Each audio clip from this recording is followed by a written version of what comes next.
BJP प्रदर्शन कर रही है। क्यों कर रही है? वो कर रही है महंगी बिजली को लेकर, और इसीलिए बिल जलाकर जो बिजली के बिल हैं उनको जलाकर ये प्रदर्शन किया जा रहा है। दिल्ली का आईटीओ जहां पर महंगी बिजली को लेकर ये प्रदर्शन हो रहा है। पीपीएसी चार्ज जो है वो बढ़ाकर महंगी की है बिजली की दर, ये कहना है बीजेपी का। और प्रदेश अध्यक्ष वीरेंद्र सचदेवा को इस वक्त आप देख पा रहे हैं, और सीधा आपको लोमस के पास लिए चलते हैं। ये नहीं है कि मैं पैसे क्यों लूट रहा हूं, अभी भी शर्म आनी चाहिए ऐसे आदमी को। टोटल पीपीएसी को वापस लाना चाहिए, केजरीवाल जी को शर्माना चाहिए। झुग्गी झोपड़ी क्लस्टर में जो लोग रह रहे हैं, गरीब गुरबा लोग रह रहे हैं, जिनके बल पे आप सत्ता में आए, ये आपको उखाड़ फेंकेंगे।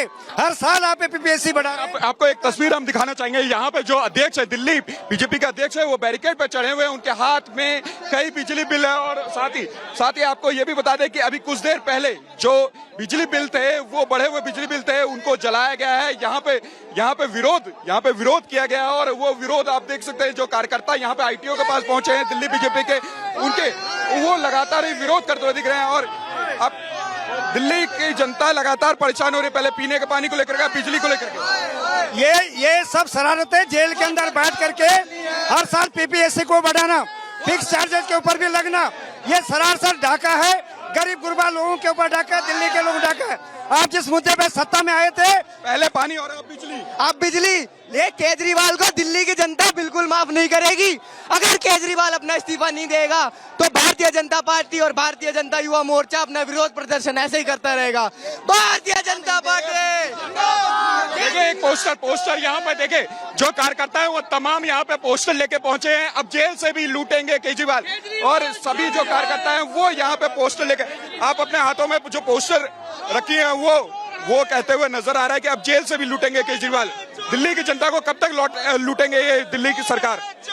देखिए, हम आपसे बस एक ही मांग करना है, केजरीवाल आप तो फ्री में बिजली दे रहे थे, महिलाओं के लिए आप बातें कर रहे थे, तो आज महिलाओं के लिए बिल क्यों आ रहे हैं? क्या अब उनमें कोई बदलाव आ गया है? क्या दिल्ली सरकार में कोई बदलाव आ गया है? क्या आप महिलाओं के लिए उन्हें सोचने की पीपीएससी की चार्ज है वो लगातार बढ़ाई जा रही है, क्या कहेंगे आप? देखिए, सरकार कहती दिल्ली में सबसे सस्ती देंगे, पूरी इंडिया में 6.25 रुपए बेसिक रेट है।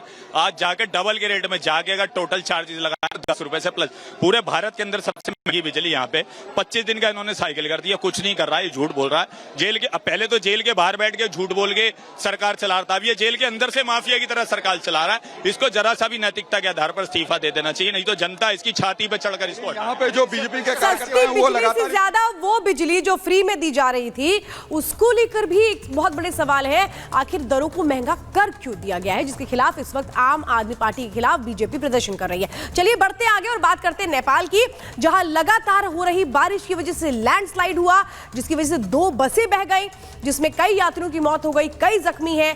क्या है पूरी खबर, 1 मिनट की रिपोर्ट में समझिए। नेपाल में लगातार हो रही बारिश, नदियों का बढ़ता जलस्तर हादसों का सबब बना हुआ है। बारिश के पानी से पहाड़ रिस रहे हैं, जिसकी वजह से नेपाल में भूस्खलन की घटनाएं बढ़ गई हैं। सुबह मदन आश्रित राजमार्ग पर लैंडस्लाइड हुई, जिसकी वजह से 2 यात्री बस त्रिशूल नदी में जा गिरी। ये घटना सुबह करीब 3:30 बजे की है, जब इलाके में भारी बारिश हो रही थी।